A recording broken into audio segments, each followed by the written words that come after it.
Open Line Friday. Open Line Friday rolls along with Pat. Pat, hello, sir. You are next up on the EIP. Hey, Rush. Yes, sir. I love listening to your stories and insights about professional wrestling. Yes. Now, not sports entertainment. No way, Rush. Good man. So, what can I do for you, Pat? So I gotta ask, who's on your Mount Rushmore the greatest? You mean the Mount Rushmore is in the top 4? Yes, sir. Just clarifying it for those in Rio Linda. Okay, so let's see. Greatest 4. As a huge fan of professional wrestling since WrestleMania 1, I'm one of the most knowledgeable resources and history scribes around, for the golden era to the end of the Attitude Era, where I sadly lost any interest in the corporate travesty that they let it become. Those of you that question my credentials, my first live event was Hulk Hogan versus the just-turned heel, Mr. Wonderful. If Hogan would have just picked up the phone. We listened to WrestleMania 1 on the radio because we couldn't get the closed-circuit television. I had to read about the Wrestling Classic in the WWF magazine and wished so badly to watch a tournament like that. We came from the time where most television were squash matches against jobbers with a headliner of 2 names, maybe Kamala versus Ricky Steamboat or Demolition versus the Rockers would be the main event. The big names were always saved for the big pay-per-views, WrestleMania, SummerSlam, Survivor Series. Maybe you'd get lucky and we'd get a good Saturday night main event. We were the generation that rented the Coliseum videos from the store and watched them until the tracking was ruined. We're the ones that kept the doors open during the new generation years, that now look genius compared to the modern product. Rosters of wannabe actors and models directed by writers that have no idea professional wrestling psychology. The stadiums now have so many corporate logos on everything from the tables to the ladders, it's literally like a spectacle from Idiocracy. A board of directors, imagine that.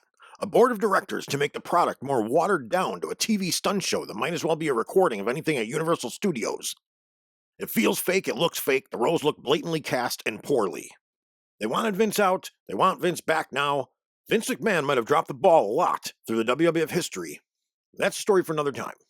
But Vince McMahon's product was actually more popular and affordable. So getting back to you, Pat, here is the Rush Limball Mt Rushmore of professional wrestlers. I'll go by 4 genres, and we'll use a basic form of conditions. Now, my conditions on this are thus: great ring work, great mic work, great persona, and they have to be groundbreaking, as in things changed after they were there. And I would say easily any one of these can suffer if it's made up for in the other areas. So their persona a little bit lower, but they do extraordinary ring work and what have you. Here we go. The Golden Era, always known as the Hulkster years, the Hulkamania, running wild. I'm going to go with Macho Man Randy Savage. Ring work was insane. When I think he practiced whole entire matches beforehand, it blows my mind. Yes, Snerbley. Like how the Ramones always played their night set beforehand in their dressing room. Crazy dedication. Imagine the Dragon having to memorize that entire WrestleMania 3 match. His mic work matched maybe only by Austin or Piper. So legendary, people still use his cream rises to the top line when talking about legendary promos. The way he would ask Elizabeth questions and then interrupt her answers were always hilarious. His persona was glorious. A cowardly villain that could also out-wrestle the face. Even as a heel, when his music hit, that stadium exploded.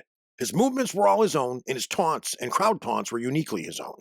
Had a whole generation of boys wearing goggle sunglasses long after their time. Groundbreaking? He was one of the first big heels to not only become face because he was too popular, but he was rivaling Vince's Hulkamania gravy train. He was cowardly enough to hide behind women or beg for mercy and was never seen as weak. His intensity was always as high as his energy, and it was a real big deal when he first showed up with Elizabeth. Moving on. Number 2 pick would be for the new generation. I'd have to go with the Hitman, Bret Hart. Ring work is unmatched.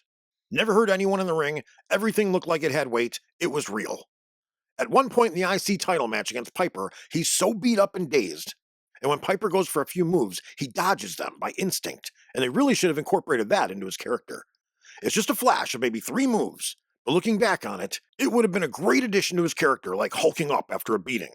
Hitman just goes into his instinct mode, and reverses and dodges everything while looking exhausted. Go back, watch the match, see what I'm talking about. People will criticize him about how much he blames Goldberg, but in my opinion, he has every right to. Professional spent his entire life protecting everyone he ever got in the ring with.